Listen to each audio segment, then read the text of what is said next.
Almost every traditional path contains practices such as burning resins and taking herbal remedies. Are these integral parts of a path that may help to mediate between man, God, and earth? Depends on the path, doesn't it? I would think that every tradition has a form, like Islam or like Christianity or so on and so forth. And this form is embedded in the tradition to help people become more appreciative or of the presence of the divine. Exactly. That's the nice thing about incense, is that you associate it with the divine. And if you walk into church and there's incense, then it really helps you remember that you're there for a sacred purpose. That's right. For instance, in the Orthodox Church, every physical sense is taken care of. So the incense takes care of smell. Then there is the beauty of the color of the icons and of the stories that they represent in their appropriate places on the iconostasis, which reminds you of the divine, both in terms of you might say the intellectual aspect, but also in terms of your remembrance of him in many other ways. So, for instance, we have smell, we have and we have vision, and obviously in the liturgy you have sound. That covers 3 of our senses right there. And that's right. Of course, if you have the Eucharist, you get a sense of touch and a sense of taste. So that covers them all.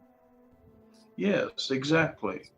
So you might say a person grows up in an environment in a religion where they are, you might say, brought to become more and more aware of the divine presence, until by the time that they are old people there, you might say that is their life, is divine presence. So I would say, even when they're not in church, ideally.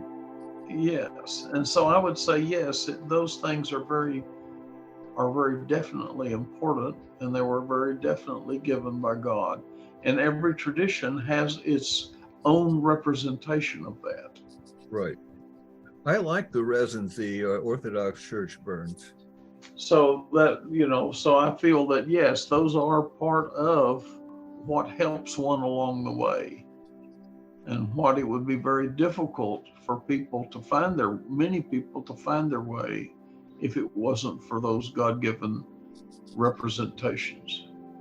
Well, I think there needs to be some direct experiential ties to one's belief and practice.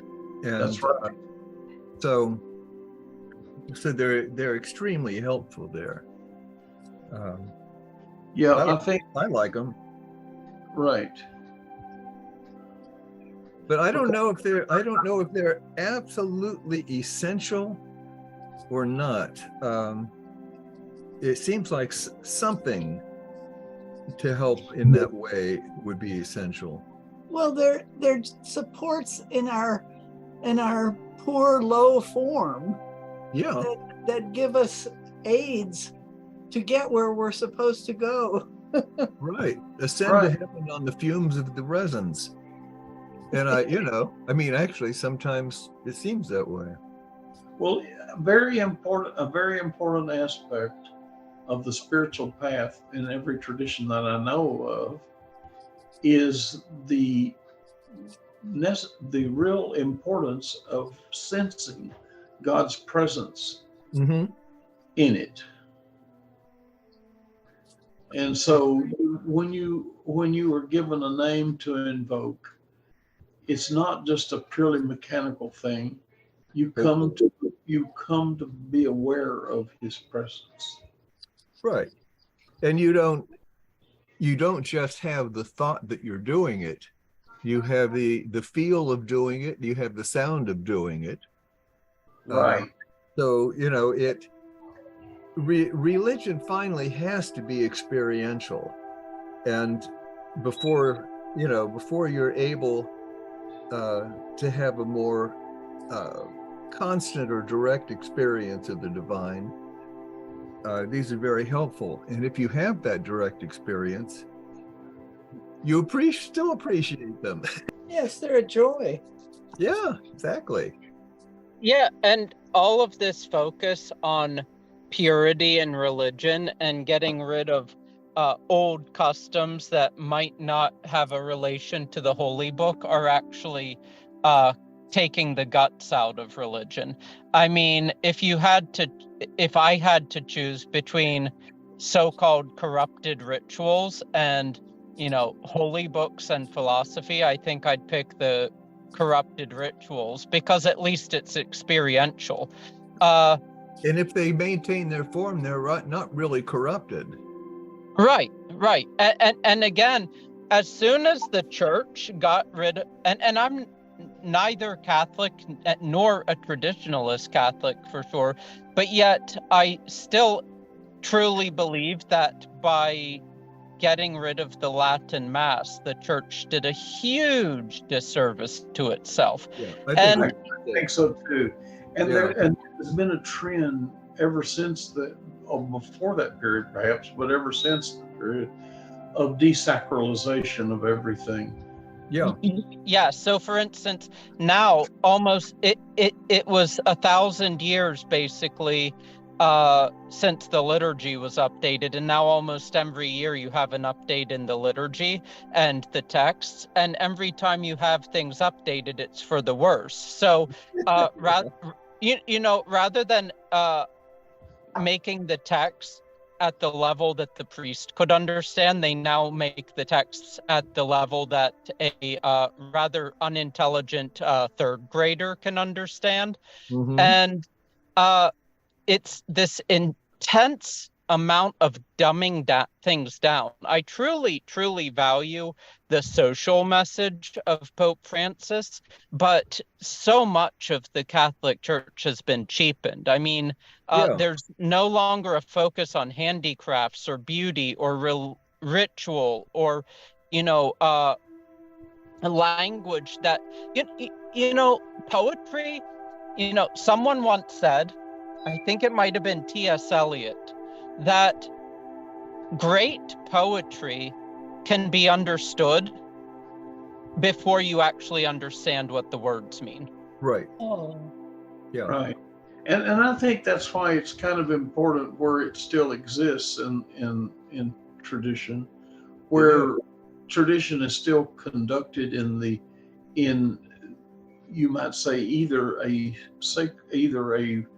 sacred language, like that's what Revelation was, liturgical language, yeah, or in at least a noble language, right, like Latin or Greek. And so I think that you are bringing the tradition down when you translate all of the things in it to some more common vulgar tone. Although interestingly, the Orthodox Church has had a long tradition of allowing the service to be in the language of the people where it's taking place. And that was a good thing and a bad thing. I know. A good thing in the sense of, Old Slavonic had all of the registers and cases and everything that it could actually, function as a sacred language. Modern English does. It does. It really could. It could. Well, but the way it's used is it's not. Right. Thanks to Shakespeare and a few other people like him, the English language was made more amenable to expressing ideas, elevated ideas, than it had been before that. Yeah, I agree. If you read Chaucer, it's not anywhere near of the elevation of Shakespeare. Nor does it try to communicate the higher principles the way Shakespeare does in places. Right, exactly. In a lot of places. Yeah. So we have that. If people cling on to that, and basically the English translation of the Gospel, the King James, uses that kind of language. Yeah, that was really an accomplishment, that translation. Right. The thing you have to watch out for is that it's hard to have reformation without deformation. That's right. Well, once you open the gate to rapid changes, then you have all of the people who want to get their 2 bits in,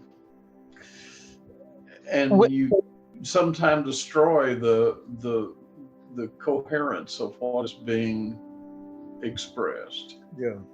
Vatican II was really incredibly iconoclastic, and whether it was explicitly or not, I know it had that effect. Right. And that was a disaster. But Pope Francis, on the other hand, is making the best of the situation. I wish there could be a reconciliation between the liberals in the church and the conservatives in the church, but unfortunately, if that were to happen, being the cynic that I am, they'd pick the worst of the liberal stuff and the worst of the conservative stuff and make a mishmash of it. Whereas I'd really rather them to pick the best of each side, but judging from history, that's not the way things go down.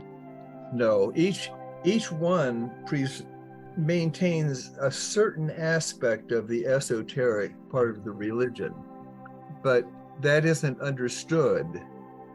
So I don't know. I mean, it's like, but the church before Protestantism did a pretty good job, even though there were a lot of corrupt clergy. I mean, it still maintained so much good. Well, the Anglican Common Book of Prayer of the 1930s was beautiful. Yeah. And it expressed ideas of the tradition in a way that was elevating. Right. But then They knew that the sacred lately, they caused just myriads of Episcopalians or Anglicans to leave the Episcopal Church. Many of them have taken on bishops, African bishops, because the African bishops have the Anglican Church back from when Africa was dominated by Great Britain. Yeah. It hadn't deteriorated to such a degree yet. Yeah. Well, the people that did the Book of Common Prayer knew that the sacred should be beautiful, and yes, it wasn't just about writing an explanation for something. Right. But I know my family, none of them have a Greek background, but they managed to stumble their way through Greek liturgies, and they are getting to where that they can sing them and where they can perform them. Yeah. It's fairly hard for some people, but then the journey is worth it. Yeah. Is the homily still in the common language? But the liturgy is still in the sacred language. Is that the way it's done? Well, no, the liturgy will have parts of it that are in English. Oh, all right. Like creed or something like that. I mean, if it's an English-speaking area or something. Yeah, that makes sense. Yes, but most of the hymns are in the language of they may be in the language of the people, but it's usually a sacred language. Like, for instance, in the Syrian Orthodox Church, the hymns will be in Arabic. Right. And, so Kadusan ul Kawi, Kadusan ul Ladi. I still remember those from when I used to sing them there. Yeah. And so they have done a good job of keeping sacred the things that should be, and making the service a little more inclusive to people who aren't familiar with Orthodoxy, on the other hand. Yeah. Well, and the Orthodox Church that I had the most experience was a little ecumenical in the sense that they were Antiochian, but they were the only Orthodox church around, so they accommodated others, and therefore they had songs in Greek and Arabic, and they might have even had some Russian. Or some Slavonic or something, some language I didn't know. But I thought that was really nice. All of the responses in the liturgy are in the Greek, usually, if it's a Greek Orthodox church. Yeah.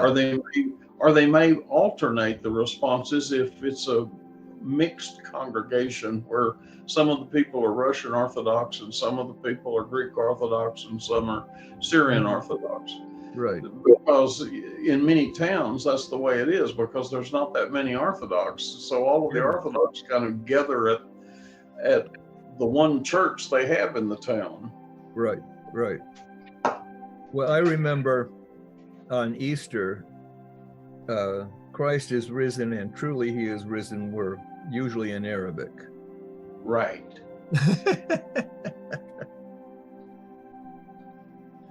So they will say, like, Kyrie eleison. Yeah. And the different responses. But then the choir will usually sing, and then the priests, they will do chanting. And there is the part where the priest goes behind the conostasis, and there is a whole bunch that he says. A lot of it is kept silent, but some of it is expressed. Right.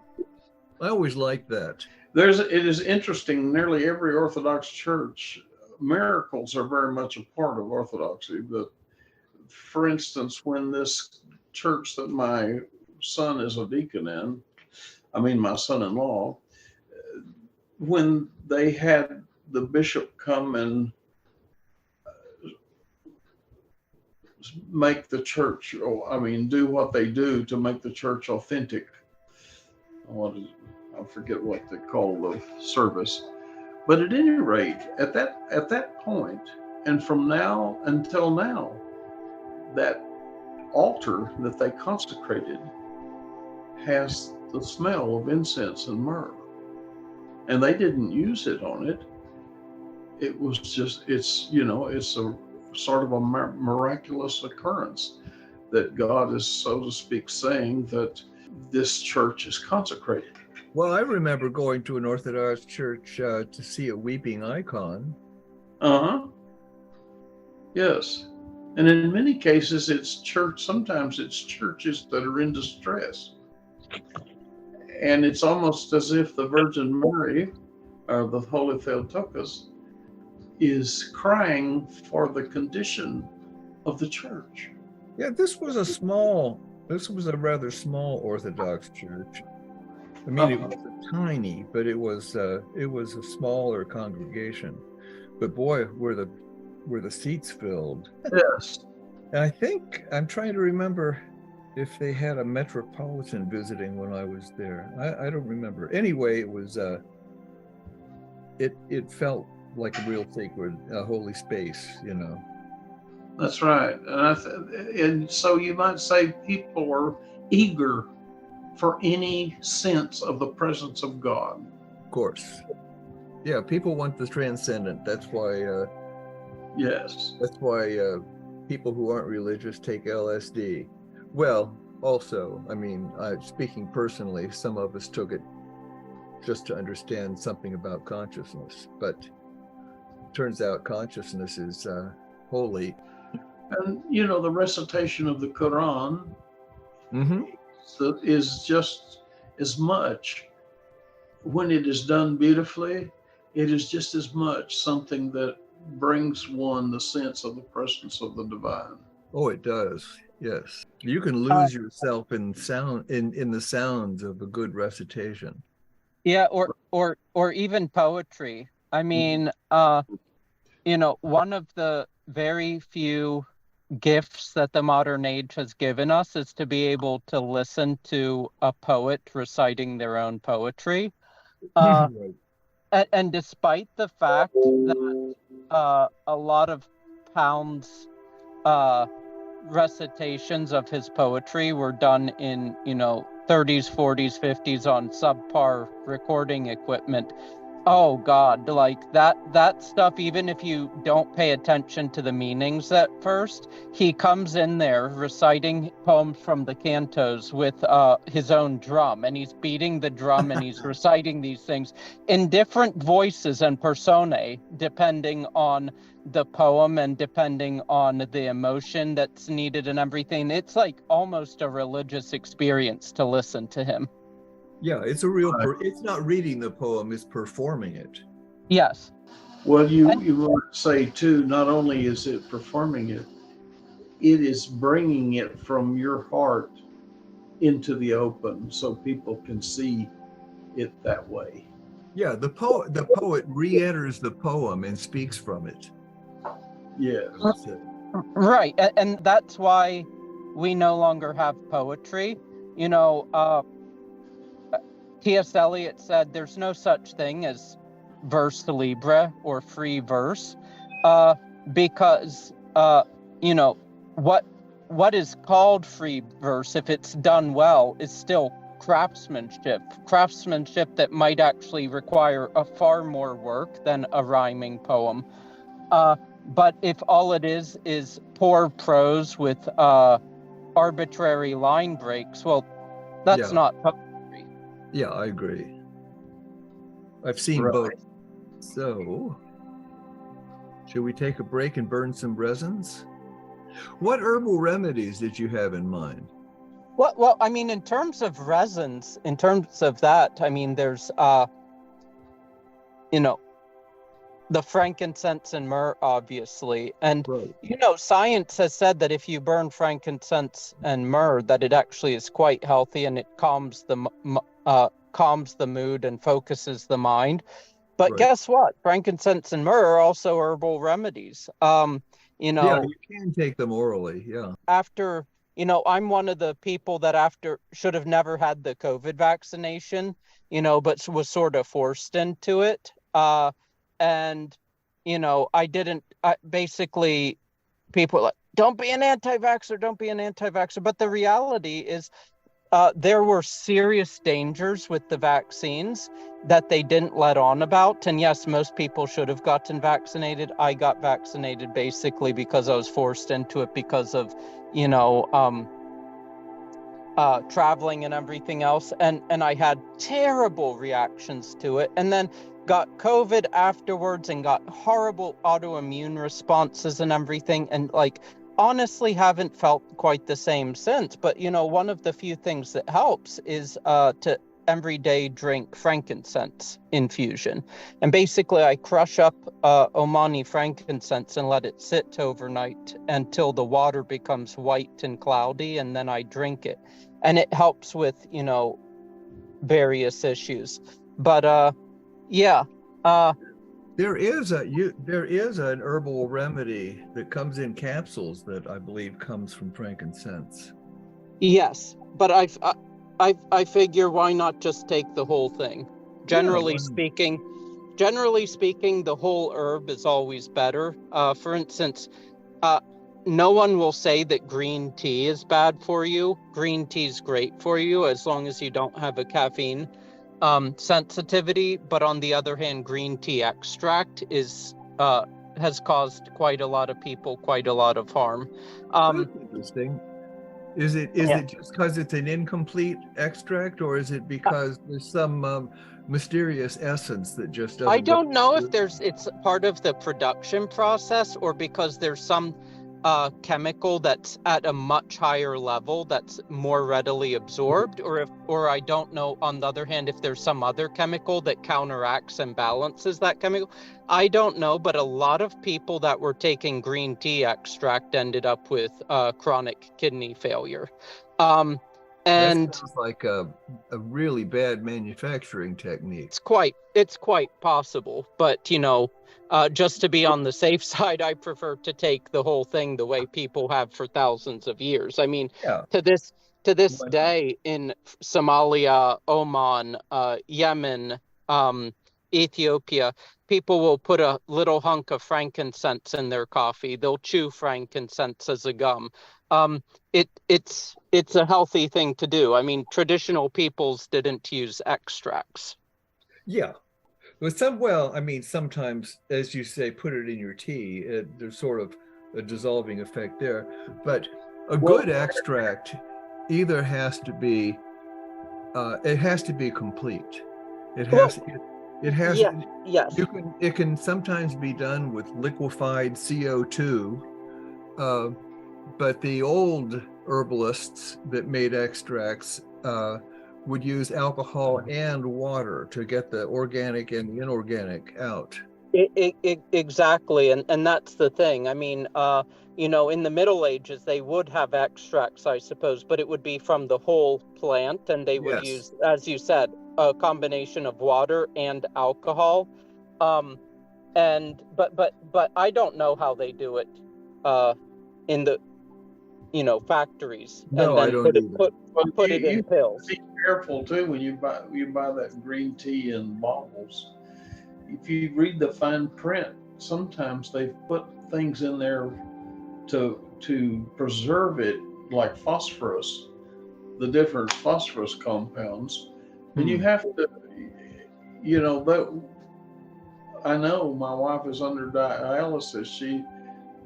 She has to take medicines to remove phosphorus from anything because it's not good for your kidneys. Interesting. Yeah. Well, I don't know. I mean, traditional herbal extracts were tinctures. So they had enough alcohol in them. They didn't need to be preserved. Right. But maybe the cost of paying the tax on the alcohol is, well, no. There's tax-exempt alcohol for non-beverage use. Never mind about that. But if you go around reading the boxes of all of the interior of a grocery store, oh, geez, about 75% of it has phosphorus in it. Yeah, maybe so. I mean, it doesn't bother me, but and everything else, it's a almost universally used preservative, and it preserves the thing, but it doesn't do you any good. I mean, you would be better to eat it quicker and before it spoils than to be putting phosphorus in it to keep it from spoiling. Yeah, I've got some green tea capsules here. I'm reading the ingredients here. Anything that has PHOS or POS as part of the name is usually a phosphorus.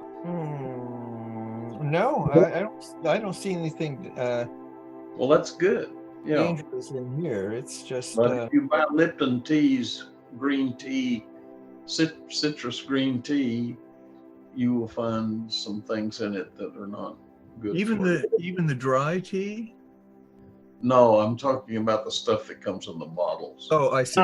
Well, yeah. I don't think anyone should really ever get the stuff in the bottles. It's not that hard to make green tea. Right. Yes, exactly. Yeah, this doesn't have it. It has magnesium stearate. That's the only. Yeah. That's the only chemical, and any of the stearates, magnesium or some of the other ones, they're not really harmful, but they No. can harm certain people. Like Probably. if someone has, cystitis, like, bladder sensitivity, it'll just aggravate the crap out of that. So, Of course, there's stearic acid in animal protein. Well, I mean, in animal meat, not in if the you're protein. buying vitamin supplements and you overdose yourself on magnesium, it's not particularly good for you, I think. No, but most people don't get enough magnesium. Yes, exactly. I realize that. I was just saying that any of those can be abused. You can have too much vitamin D, and you can have too much iron. They had there was somebody recently who almost died, had to be rushed to the emergency room because he had drunk too much water. Yes. So, that can definitely happen, and then you have your electrolytes are too dilute. Anyway, they saved his life and everything, but it was a cautionary tale for those who actually saw that news article. Well, and then a couple of years ago, there was some woman who died because there was some fad diet on the internet saying to drink soy sauce to lose weight, and she drank an entire bottle of Kikkoman and ended up dead. That may be similar to an MSG overdose. There is something. There's a glutamate in soy sauce. I don't know. Anyway, too much of anything. Well, I don't know about the glutamate, but if you have half a liter of something that has 1,000 milligrams of sodium per tablespoon, it's not going to be good. No, it's not. Well, that's part of the problem.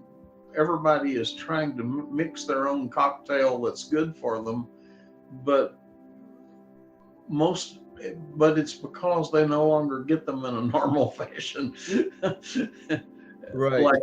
And as a result, you have to try to recreate the beneficial mixture. It's like trying to, when you set up a fish tank, you have to be real careful about all of the things that you put in the water. Yeah. And whether you put too much or too little, whether it's too much salt or too little or whatever. And you can always tell by the belly up fish if you've exactly. I take most of the supplements I take are individual supplements. I don't like combinations. And if you take this supplement that's paired up with another one that's supposed to be good with it, and then you take another one that has that same thing paired up with it, or if you're already taking a supplement that is added to anyway, it's a lot to keep track of. It is, but you know what? Anytime I'm in Europe, I load up on vitamins, because I tried to not eat many animal products, so I need B12 and D3. Right. And here you really don't know what you're getting, whereas in Europe, not to say pharma companies are great, they're not, but all of the vitamins are made by the pharma companies, and by law, they have to be made according to the same standards as any other pharmaceutical. And they, don't have that ridiculous label here. Like this is a supplement, not a drug. So the FDA washes their hands up. No, in Europe, it actually is tested and it has to meet certain criteria for impurities and efficacy and everything else. So there are many things that you can get here that you'd never be able to get in Europe, but what you get there generally you can rely upon. Right. There's Whereas a whole thick book in Germany, giant volume that establishes what should be in all these herbs and what purity they have to have, and they're into it. And in CoQ10, and there was about 40 different renditions of it across the counter there. And so you really have to have a little notebook with all of the notes written down in it to find the one that you really want to get. Yeah, there's two basic forms, but the dosages vary so much, and a lot of people think if they take something that has the right name on it, that they've satisfied their requirement. And of course, you can have too little or too much. Right. It's, you know, supplements are not for the I don't know, faint of heart, or not for the soft of brain, soft of head. You really do have to learn something about them. Pay attention to it, yes. Yeah, I mean, and it helps to know a whole lot about why you're taking it, and what you shouldn't take it with, and all the, I mean.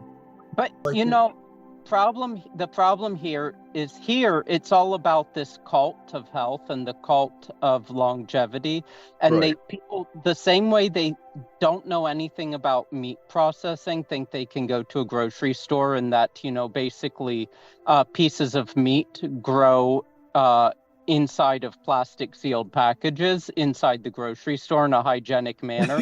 Same thing with pills, and that's bad because it gets rid of one's connection to the animals, to the earth, to the plants. I mean, still in certain mountainous parts of Germany and Austria, you have Kräuterhexen. You have these like herbal witches that, you know, will go out and gather different herbs and flowers and plants and, you know all about all of these things. Same thing in Bosnia. You have so many people in the mountains that still know about this. And, you know, oh, this flower does this and this does this. But they don't, you know, grind it up and dry it or send it to a factory and make some anonymous thing out of it. But they have you come there and they teach you about the plants and give you like actual plants in a bundle that you can see, and you make a tea out of it. There's a connection there, and it's something spiritual, the same way burning incense can be spiritual. And, you know, anytime one's connected directly to the earth and humans and the planet and the ground and the dirt under our feet, I think that that's very spiritual, and we're losing all of that. Yes.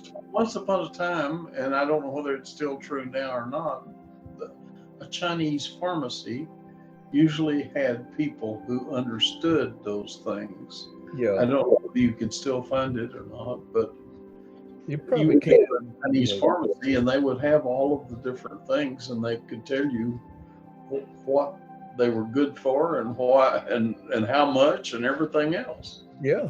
Well, you know, even our pharmacists used to have a lot of practical knowledge about stuff, but after so many things became patented and you know, I mean, there's, you know, where are you going to find a pharmacist that even has a mortar and pestle, right?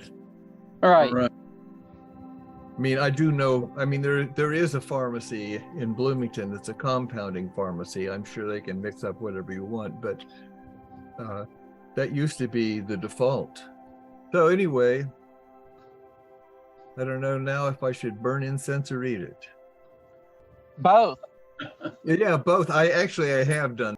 It smells better than it tastes usually. I don't know. If you've got the good stuff, it actually tastes pretty good in my opinion. Well, right. I like the pine-like resinous taste in some of them.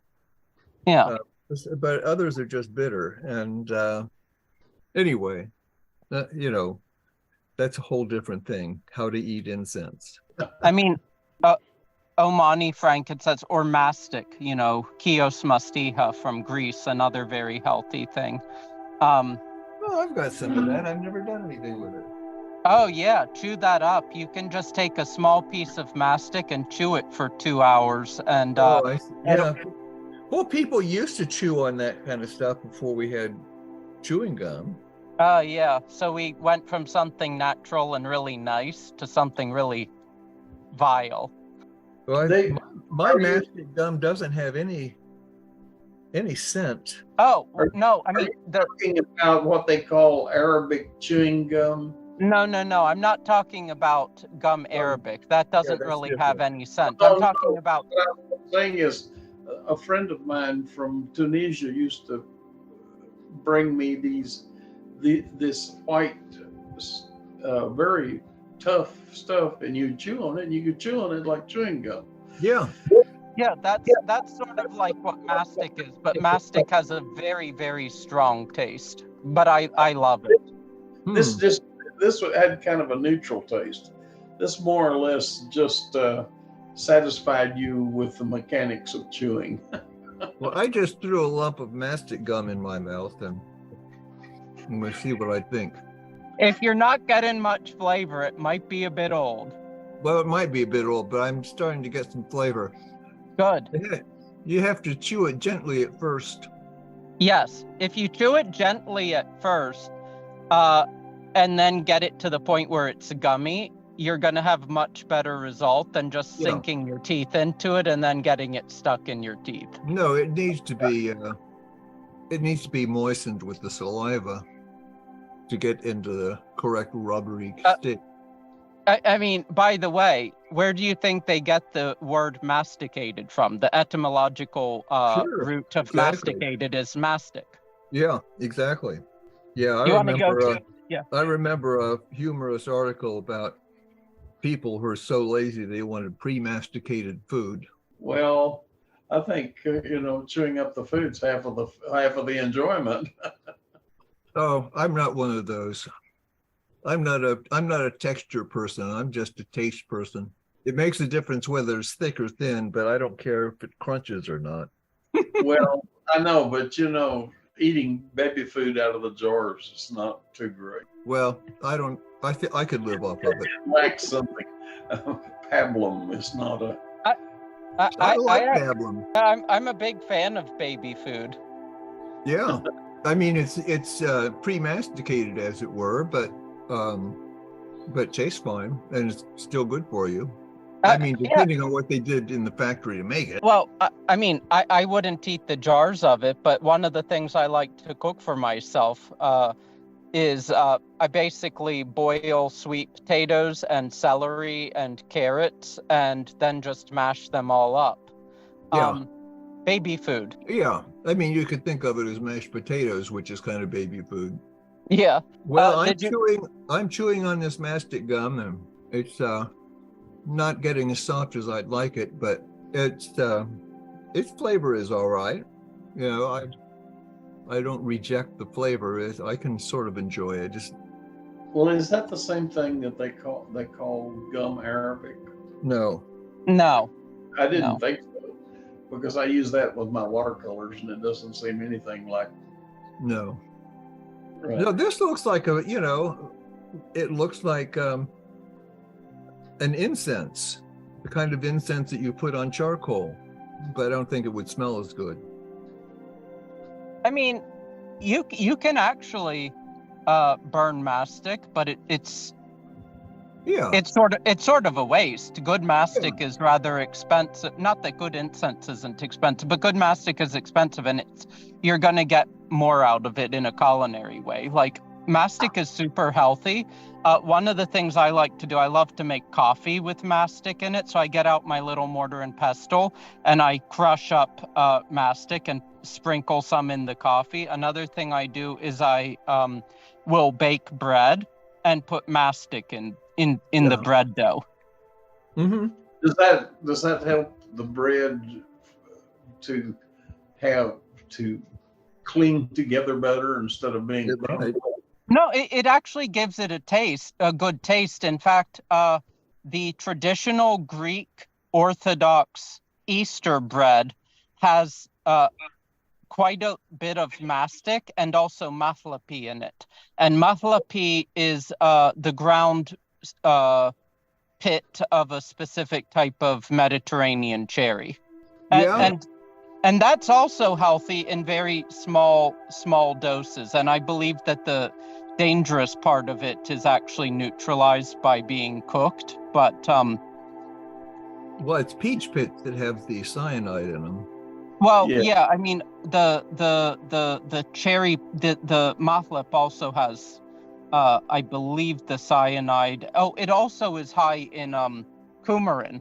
So it could, if it's used in too high of an amount, it's not good for the liver, which is also why people should have real cinnamon. So for instance, all the stuff that people call cinnamon, it's not cinnamon. It's actually cassia, and that's a completely different plant, and it's actually really high in some really stuff that's really nasty for the liver, whereas true cinnamon doesn't have that at all. What did you say the bad cinnamon is?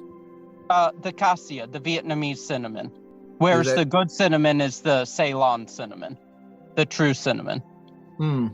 I wonder if this cinnamon that you get that looks like it's been peeled off of trees, barks, Well, comes from it's natural anyway. Not everything natural is good. As much as I love the natural world, you don't want to go out and indiscriminately eat mushrooms. Right. And arsenic compounds are natural too, but look out. Yeah, though regarding the arsenic compounds, as bad as they are, most of the arsenic compounds that occur in nature, or at least did occur in nature up until 70 years ago, didn't tend to bind in the gut and get absorbed into the body, whereas the inorganic arsenic that's now being absorbed into things like rice are readily absorbed into the body and are just horrible. They wreak havoc on everything, which is one reason why you really, really, really shouldn't eat rice under any circumstances. There's not very many grains left to eat when you start getting rid of. Yeah. Right. And then corn, and then so on and so forth. Does the rice just tend to naturally absorb arsenic more so than other things? Yes, rice absorbs far more arsenic than anything else. All right. And the worst offenders are rice from Louisiana and Texas. But even the Asian rice and California rice, especially brown rice, because arsenic tends to accumulate in the bran, are still not healthy. So they say that the only grain that's healthier to eat refined rather than whole grain is rice. Interesting. And then they also say brown. Yeah. They also say if you're gonna have rice, there are ways to cook it that minimize the arsenic. So like boil it like pasta in 4 or 5 times the amount of water, and then dump the water out rather than doing it the normal way. Yeah, that makes sense. Well, I've heard sometimes reboiling is essentially kind of the same thing. Well, it could be, yeah. But you do want to discard the water. Yeah, Yes. right. I mean, you boil it and discard the water, and then you boil it again later. Yeah, well, that gets rid of a lot. That gets rid of a lot. They said if you really, really, really want to avoid arsenic in rice and just for whatever reason, cultural or otherwise, can't get rid of rice, to either have East Asian organic rice or California organic rice, use white rice, use jasmine rather than basmati, and then soak it for overnight, discard the water, and then boil it in 10 to 1 ratio of water, and then discard that water, and then rinse the rice. And you're still getting more arsenic than you would with like the grain that has the next highest level of arsenic, namely quinoa, which generally speaking isn't too unhealthy because the arsenic levels are relatively reasonable. But there's so many healthy grains you can eat, like buckwheat. People don't eat enough buckwheat today. I'm a very big buckwheat evangelist. It's fallen it's fallen out of mind is what it's happened. It really has, which is funny because I grew up and every day for breakfast, my grandparents, who grew up during the Great Depression in Western Pennsylvania would have buckwheat bread for breakfast or buckwheat pancakes. And now people don't even know what buckwheat is. They think it's a type of wheat. A type, oh, well, yeah. Sounds like it. And even when you find it, it's mixed with something or is in some hipster, overpriced gluten-free stuff, whereas you can actually buy, because again, it's fallen out of favor, buy huge amounts of organic buckwheat and buckwheat flour and cook with it. I love this stuff. Well, people ate it for a long time and it served them well, so I don't see why it wouldn't still be good. But, then there's also, of course, I don't want to diminish the other things people like to eat, like Big Macs and...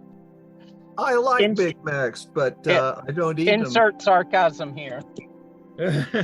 Well, I eat a Big Mac maybe once a year. I'm not too worried, but I do like them.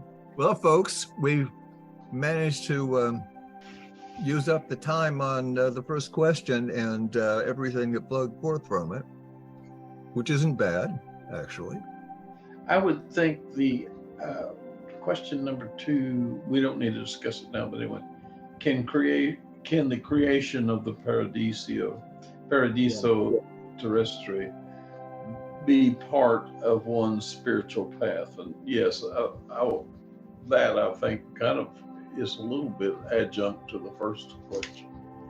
Yeah, I think creating the Paradiso should be a side effect rather than a goal. Well, I don't think that it should be a side effect, nor do I think it should be a goal, but I think it should be a spiritual practice in and of itself. It should be a preparation. I think if we create the paradise here, then it helps to prepare us mind, body, and spirit for whatever lies beyond. But who do you trust to create that paradisal Well, environment? I don't know whether someone needs to deliberately go and try to create that, but I think that someone who lives a spiritual life, the things that he does in this life will in fact tend to do that. That's why I said it should be a side effect, because the primary goal is the spiritual part, but what one does should express it.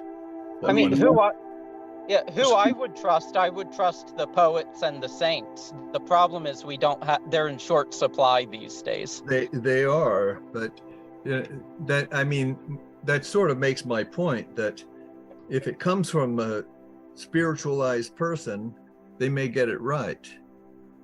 Well, we have a tremendous amount of information about the saints and these things that have been compiled about them. So you can find out more. Like I found out about the abbot of a monastery a lady who she was a big advocate of spelt wheat. Mm-hmm. And spelt wheat is a wheat that precedes a lot of the more or less ruinous engineering and hybridizing aspect of what has occurred to wheat since.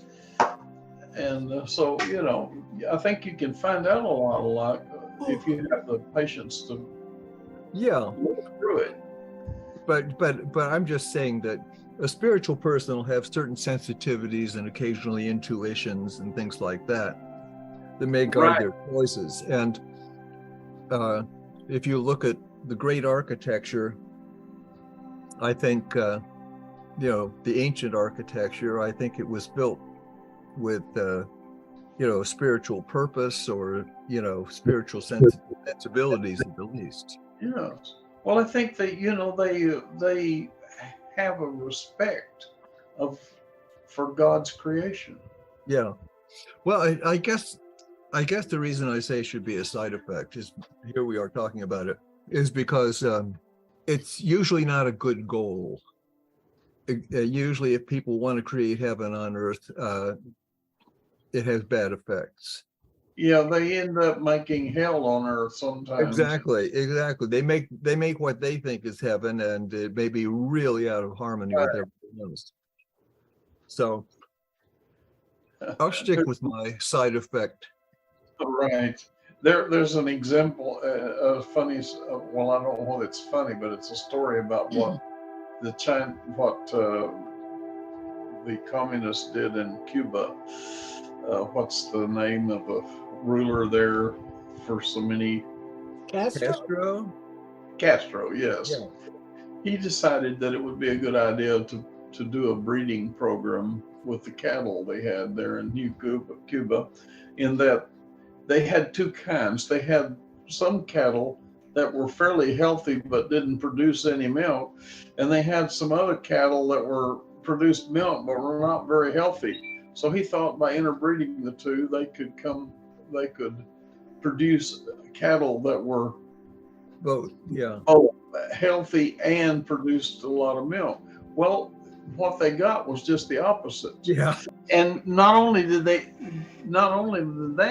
was the problem, that nobody in his labs or anything would tell him that what he was doing was wrong, because he was numero uno, and anybody who did anything that would shed bad light on him didn't have very good career prospects. Right. Yeah, that's a problem. That's a problem in a lot of workplaces as well as in a lot of authoritarian countries. Yeah. Well, I'm gonna have to go here. All right. Everyone's going. I'll sign off by saying that one of the things I've been working on is editing these late fragments from Ezra Pound in the last year of his life that haven't been published together. And basically, over the last 10 years of his life, he was largely like a silent Confucian mystic of sorts. And so I'm gathering these together. And one of the last things he said, which was in a conversation with Zissimos Lorenzatos, a Greek Orthodox philosopher, was the following poem. I tried to break out of the cosmos. There must be a light somewhere, the light in the rose garden. It's a strange thing, the power of evil. In accordance as man is intelligent, he seeks after gods. Yeah, sounds good. That's beautiful. I wonder if anybody's last words were ever, what was that? And have that be his entire earthly existence. And Many of us, now that we're older, wondering exactly, what was that? Yeah, that's what I mean, huh? What? I mean, when I was younger, I said, what is all this? But increasingly, I find myself thinking more along the lines of, what was that? As Lawrence was dying, the last words he said to Maria Huxley, he said, oh, look, I see myself standing over there in the corner with the angel waiting to take me. Oh, That's not bad. yeah. That's a good way to go. On that note, yes, we can end this meeting today on a less climactic note, and until Tuesday. Well, that was reasonably climactic. All right. Assalamu alaikum. Alaikum salam. Assalamu alaikum.